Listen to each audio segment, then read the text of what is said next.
अगला प्रश्न है हमारा, ये भी वही है, निकटतम मान वाला है ना, लगभग मान या निकटतम मान। इसमें है 2.05 धन 1.01 गुणा 2.99 के निकटतम मान क्या होगा। निकटतम मान और लगभग मान सेम ही है। चलो इसको भी हम हल करते हैं, देखते हैं क्या आता है। तो यह है 2.05 धन 1.01 गुणा 2.99। तो इसमें देखो बोर्ड मास का नियम का उपयोग हुआ है ना, क्योंकि जोड़ना भी है और गुणा भी है। तो सबसे पहले हम इसको गुणा वाले को हल करते हैं। तो चलो गुणा कर देते हैं इसको, उसके बाद जो उत्तर आएगा उसको इसमें जोड़ देंगे। तो 9 एकम 9, फिर 9 शून्य 0, फिर 9 एकम 9। अभी दशमलव को ध्यान नहीं देना है ना, गुणा जब करते हो दशमलव को आप भूल जाया करो जब तक इसका गुणा करते तक। फिर 9 एकम 9, 9 शून्य 0, 9 एकम 9। अब 2 कट हो जाएगा तो हो जाएगा 2 एकम 2, 2 शून्य 0, 2 एकम 2। इस तरह इसको अब जोड़ेंगे तो आएगा 9 9 9 2 11 की 1 हासिल 1, 9 1 10 की 0 हासिल 1, 2 और 1 3। तो कितने अंक के बाद दशमलव लगाना है, तो इसको गिनना पड़ेगा 1 2 3 4, 4 अंक के बाद। तो ये हो जाएगा हमारा 1 2 3 4 अंक के बाद यहाँ लग जाएगा। अब इसमें करना क्या है, इसको हम हल किए तो इतना आया। अब इसमें जोड़ना बचा है इसमें, क्योंकि बोर्ड मास के नियम में पहले गुणा का काम किए हैं, फिर जो उत्तर आएगा उसको जोड़ेंगे। तो हम इसको चलो एक बार लिख देते हैं यहाँ, 2.05 धन 3.01 9 और 9। तो इसको जोड़ देते हैं यहाँ, तो हो जाएगा 2.05। अब यहाँ देखो जोड़ने में क्या करेंगे, दशमलव को पहले लिखेंगे, दशमलव के नीचे दशमलव, जो संख्या बाईं ओर है उसे बाईं ओर लिखेंगे। तो बाईं ओर क्या है, यहाँ 3 है। फिर दशमलव के नज़दीक से लिखते जाना है ना, 0 1 9 9। और उसके बाद यहाँ कुछ नहीं है तो आप 0 डाल सकते हो अपनी सुविधा के लिए, ताकि जोड़ने में आपको कन्फ्यूजिंग ना हो। तो यह हो जाएगा 9 की 9, 9 की 9, 5 और 1 6, और ये 0 की 0.5 की 5। तो हमको लगभग उत्तर बताना है, निकटतम उत्तर बताना है। किसके नज़दीक है, ये 5 के नज़दीक। अगर यहाँ पर भी 5 6 7 8 9 कोई रहता तो इसको हम 6 मानते ना, क्योंकि ये 6 के नज़दीक में चले जाता। अगर 0 है, अगर यहाँ पर कहीं इसके जगह हम 0 के जगह में कहीं 5 हो जाता, या 6 या 7 या 8 या 9, तो ये स्थिति में हम यहाँ होता तो दशमलव के जस्ट बाद, तो इसको हम क्या मान लेते, इसको 6 मानते। इस तरह होता है इसमें। तो ये तो यहाँ पर 0 है, तो ये किसके नज़दीक में है, 5 के नज़दीक में है। लगभग उत्तर में लगभग लिखो या फिर निकटतम लिखो। ये ऑप्शन नंबर कौन सा है, ऑप्शन नंबर 2 में है। तो समझना पड़ता है इसमें, निकटतम और लगभग में एक ही है सेम।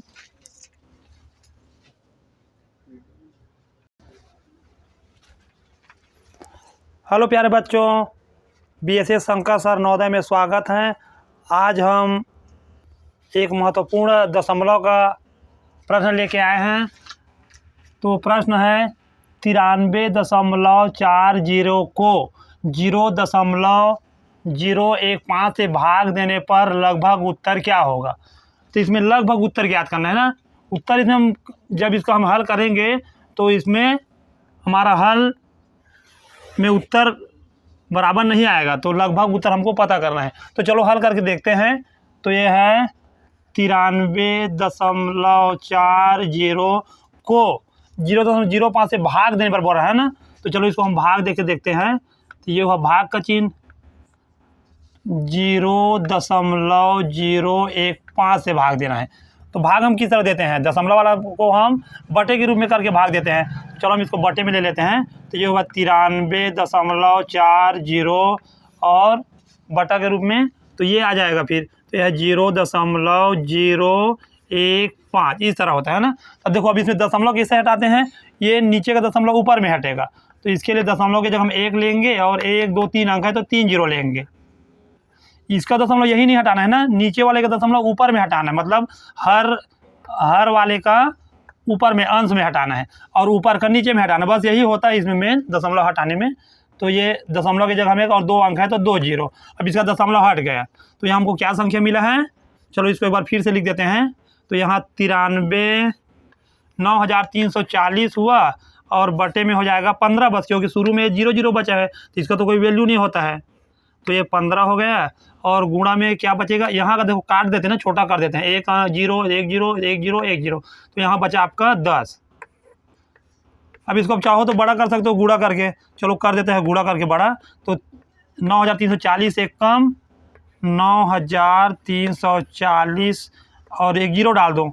इस तरह का गुणा करेंगे तो 15 है तो 15। अब इसको हम कटाएंगे तो चलो 15 में कटा देते हैं तो हो जाएगा ये 15 छक्के 90 बचा 3, 15 दूनी 30 बचा 4, फिर 15 दूनी 30, फिर बचा आपका ये 40 है, 15 दूनी 30 10 बचा,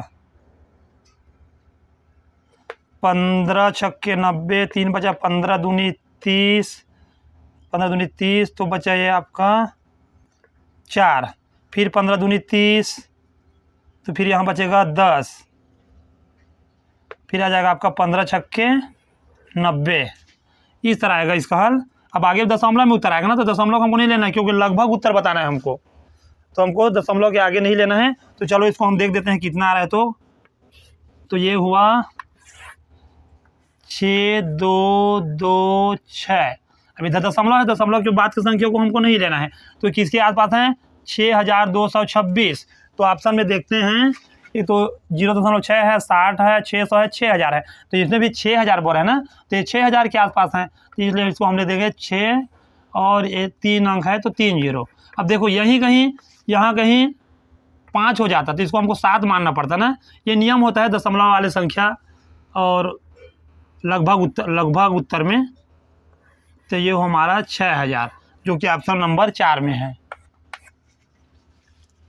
लगभग और निकटतम को आपको समझना पड़ेगा ना।